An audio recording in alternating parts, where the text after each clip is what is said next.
What's going on, everybody? Spooner here. Today, we're doing something a little special. We've got a challenge lock here. This is It'll Buff Out by Ol'TW. It could be O-L''TW. I'm assuming it's Ol, like you're shortening the word old, but I'm no expert. So anyway, challenge lock. It's a Corbin Russwin body. Haven't looked at the key, that's right here. Yeah, we'll get into this. And I have picked this already, just haven't done it on camera. So figured I'd do that for the channel, and then we can gut it and take a look at the craftsmanship in this guy. I love challenge locks. This is one of my favorite things that is done in the lock sport community.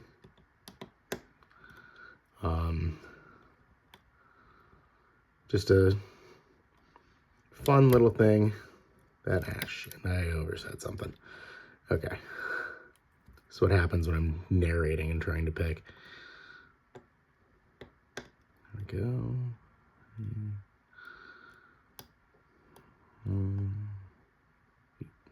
Big bond on 5. Back out. Bond on 1. There we go. 2, no, 3. Kind of. 4. Yup. Pop.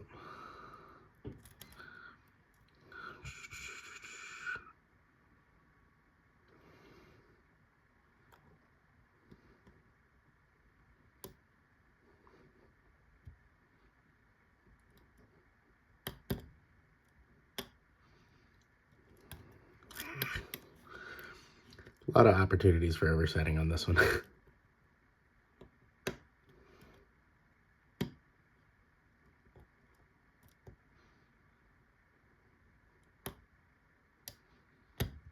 Oh, damn it, that's how I did it on the first run. 1, 2, nothing 3, nothing 4, 5 binds hard. Little pop. 6, 7. There's only 6 pins. JK. Seeing if anyone was paying attention.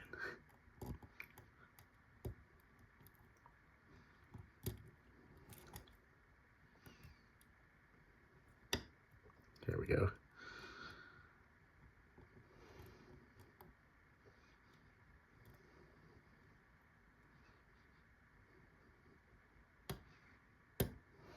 Oop.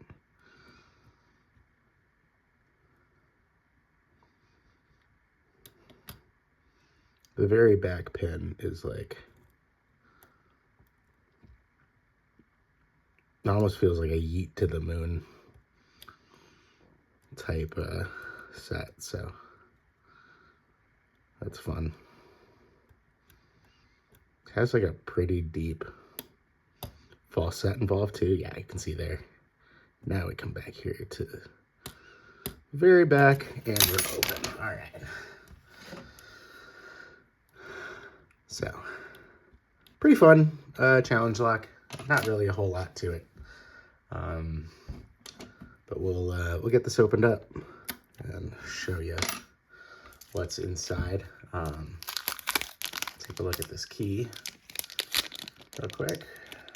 And looks like it's one of those hand cut or hand filed or something.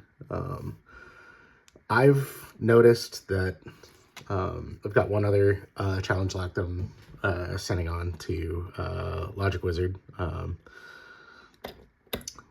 We'll see how this, yeah, these hand cut keys don't always work the greatest, but yeah, they're cool.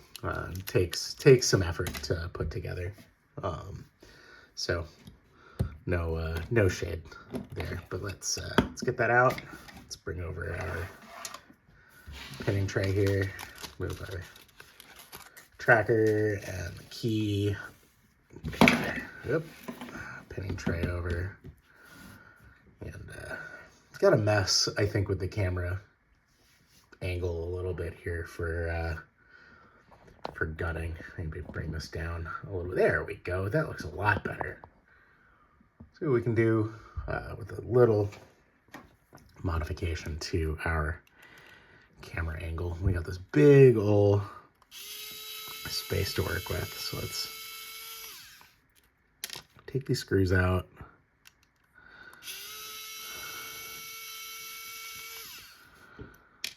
Take our tailpiece off. Here, grab us a core shim.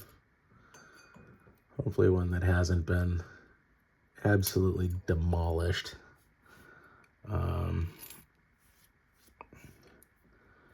Probably should have left this picked instead of playing with the key. Would have made getting this shimmed a little easier, but give it a little do. Give her a, there we go. All right.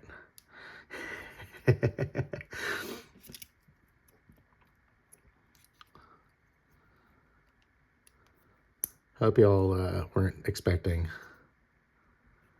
the world's most, is that all the way to the back? It is not. Okay. Let's see if we can fish this all the way in. There we go.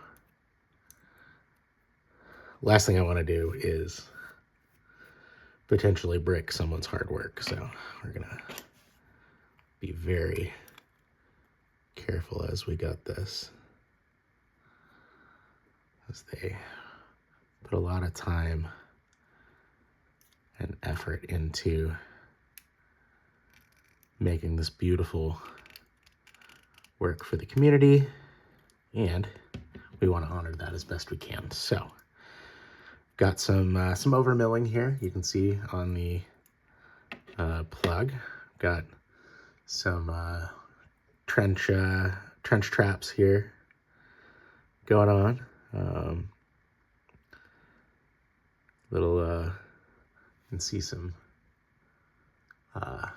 threading in the core as well. So let's pull these guys out. Let's go. 6 is gonna go right. Ooh, these are looks like some of these key pins have serrations on them too, which is kind of fun. I'll grab a pair of pinning tweezers here. See if we can pull that out. Yeah, we got some serrations on these key pins. That's cool. Absolutely love the craftsmanship that people put into challenge locks. I've got tools to make them myself. However, my lock lab is in my office, and really don't want to have a whole bunch of brass shavings up here. So my intention is to do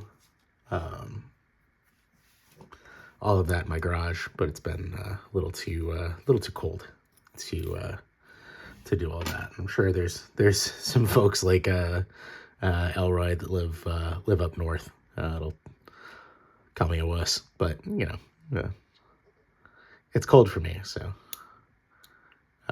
yeah, we got fun little serrated driver there in 1.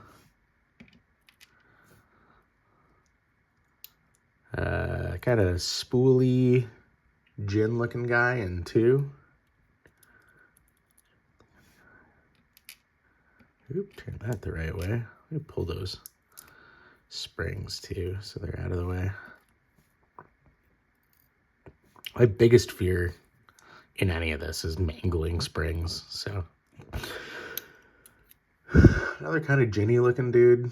We'll call that the Stanley Cup in 3.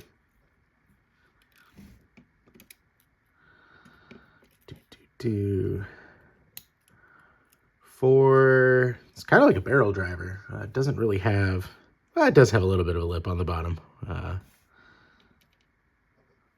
That's Y'all remember my frustrations with it's got the type of spring for a barrel driver too. So that's a fun inclusion. Looks like a kind of a tall gin on 5. And then give me your spring. I love the mismatched springs too. That's a really fun touch. Kind of makes for some odd feedback. Which, I mean, that's the whole purpose of a challenge lock, right? Is weird feedback that you're not really expecting. It kind of looks like a elongated spool / gin, like you'd see in Golp or Golzy. There's that last spring.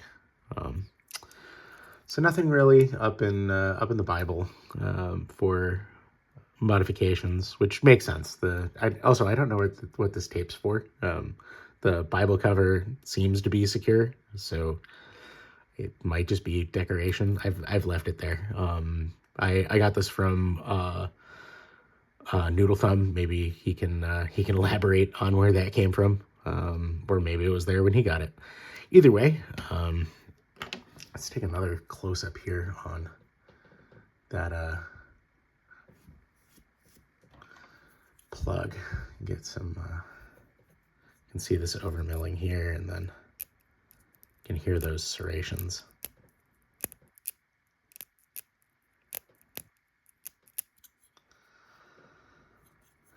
On the other side, you can also see there's some damage to these serrations as well. I don't know whether that's an intentional feature or if that's just something that's happened over time as people have picked it. But we'll take this and bring it down here so we can get a close-up on these pins too.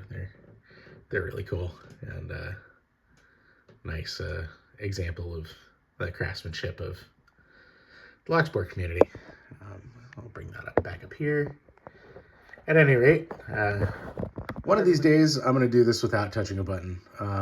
But just like with the Gold P thing, I accidentally hit the side button and stopped my video. But anyway, just wanted to finish signing off. Hope everybody enjoyed this little video. I've got another pile of challenge locks that I got from Noodle Thumb that we'll be picking. So stay tuned. Thanks, guys. Have a good one. Bye.